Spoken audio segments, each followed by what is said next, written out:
But LeBron James is opting in to his nearly $53 million player option for the 2025-2026 season. So what we do know is he will be playing a record 23rd NBA season. But as we see right there, he also told me the franchise is going to do what's best for them. They understand that they have to do what's best for the long term. And this adds an interesting wrinkle here in free agency. LeBron James is evaluating how he wants to finish. LeBron James's contract situation has sparked intense debate across the basketball world, and for good reason.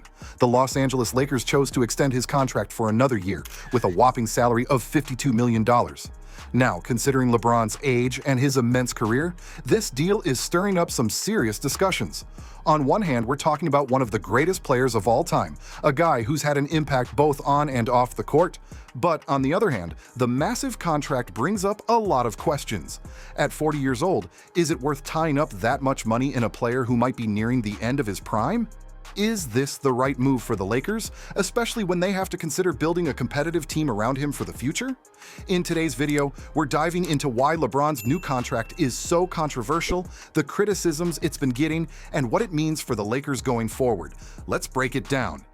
If LeBron James decides to come back for his 23rd season, which everybody and their grandmama believes he will, I think a legitimate question to be asked is, what is he playing for? LeBron James's contract situation was truly insane, and it caught everyone off guard. With rumors swirling that LeBron might retire after the 2024 to 2025 season, many believed his decision would hinge on how the Lakers were shaping up for the future. But here's where things get tricky. LeBron's been with the Lakers for years now, and let's be honest, the team has been struggling to maintain consistent success. With this massive $52 million contract, it's clear that LeBron's presence is going to have a major impact on the team's finances, potentially limiting their ability to bring in fresh talent. And then you have the harsh criticism from Stephen A. Smith. The outspoken analyst ripped into LeBron, saying that instead of making a choice that could have helped the Lakers' long-term future, LeBron opted to stay, potentially hampering the team's ability to improve. Stephen A. Smith didn't hold back when he made it clear that LeBron's new contract isn't exactly helping the Lakers. He pointed out that since LeBron joined the team, the Lakers haven't really been living up to expectations, despite the fact that they did manage to win a championship. The issue, according to Stephen A., is that even with all the money tied up in LeBron, the Lakers haven't made significant progress. That big paycheck isn't translating into consistent success or the kind of team performance you'd expect from such a major investment. So, the question remains, is the financial commitment worth it if the results aren't following through? LeBron James has arrived in Los Angeles. They missed the playoffs. They won a championship in the bubble, but then they spent the next 3 years or 4 years or so either missing the playoffs or getting bounced in the first round. The Los Angeles Lakers are facing a dire situation as they enter the 2025-26 season, and LeBron James's massive contract is only adding fuel to the fire.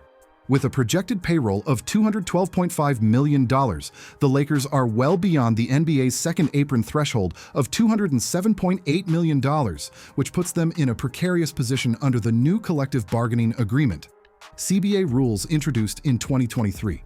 The Lakers are currently deep in the red, with a cap space deficit of $34.2 million, leaving them no room to even sign minimum contracts without making significant cuts.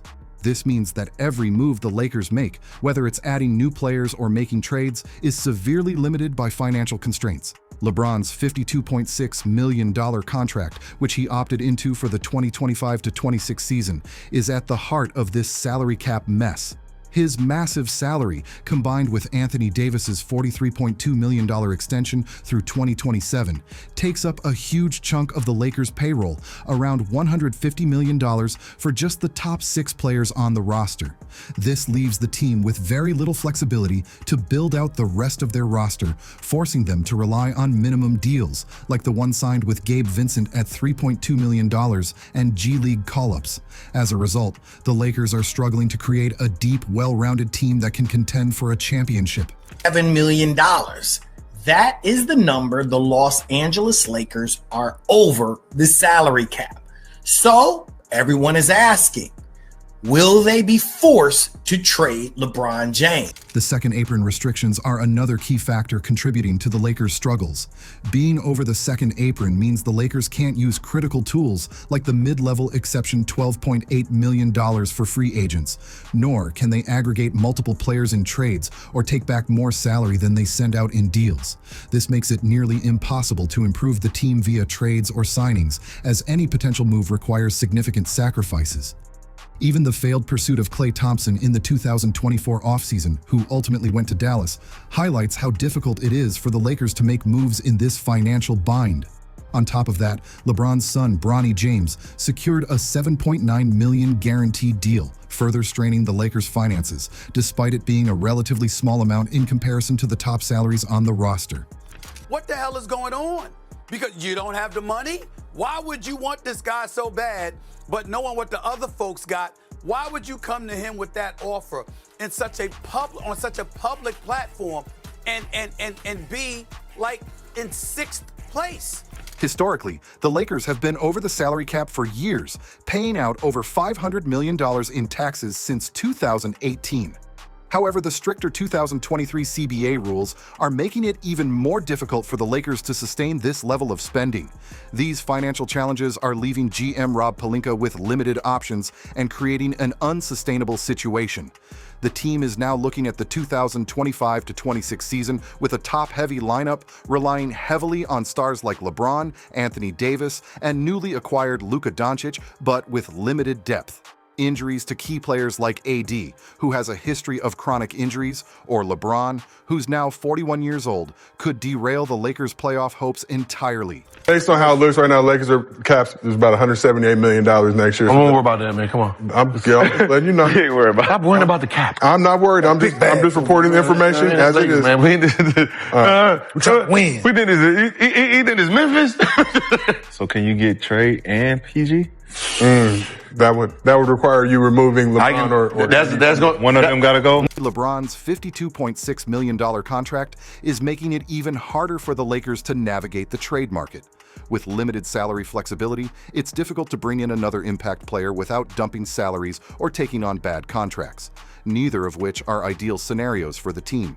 Pelinka has floated the idea of sign and trade deals, but finding partners who are willing to take on hefty tax hits is no easy task. The Lakers' situation is further complicated by the fact that they have no draft picks available until 2031 due to previous trades, leaving them unable to use those assets to sweeten any potential deals.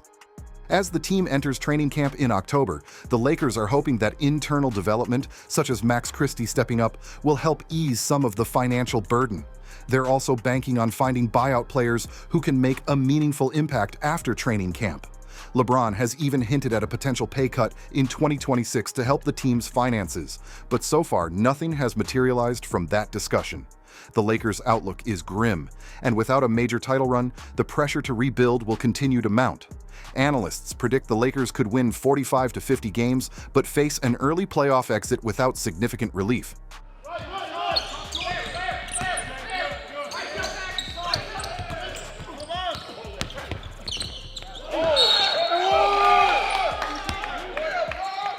LeBron James's contract situation has undeniably placed the Los Angeles Lakers in a difficult and precarious position. With his massive $52.6 million salary, the Lakers are now facing significant financial constraints with a projected payroll that far exceeds the NBA's second apron threshold, leaving them little room for flexibility. While LeBron remains an elite player, his hefty contract limits the Lakers' ability to make meaningful improvements to their roster. The team has become top-heavy, relying on a few star players like LeBron and Anthony Davis, but lacking the depth and versatility needed to compete consistently at a high level. This cap hell has been compounded by the NBA's new collective bargaining agreement, which imposes strict rules on teams exceeding the salary cap. The Lakers' inability to utilize key tools like the mid-level exception or easily aggregate player contracts in trades makes it incredibly difficult to bring in fresh talent or make the roster changes necessary to improve. The Lakers are stuck relying on minimum deals and internal development, which may not be enough to contend with the top teams in the league. What makes matters even more challenging is the lack of other teams willing to take on LeBron's massive contract. While LeBron's talent is unquestionable, no other franchise seems eager to absorb such a financial burden, especially given his age and the fact that he may retire soon. The Lakers are stuck in a situation where LeBron's contract is both a blessing and a curse. Without a significant title run, the pressure will only grow for the Lakers to make tough decisions, whether it's trading one of their stars or letting LeBron walk. For now, the Lakers' future remains uncertain, with their path forward tied to difficult choices and financial limitations. So, what do you think? Is LeBron's $52.6 million salary worth the risk for the Lakers, or has his contract put them in an impossible situation?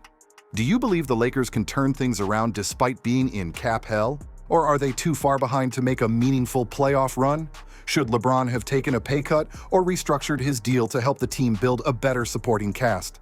And finally, if you were GM Rob Pelinka, what moves would you make to fix this financial mess? Let me know your thoughts in the comments below.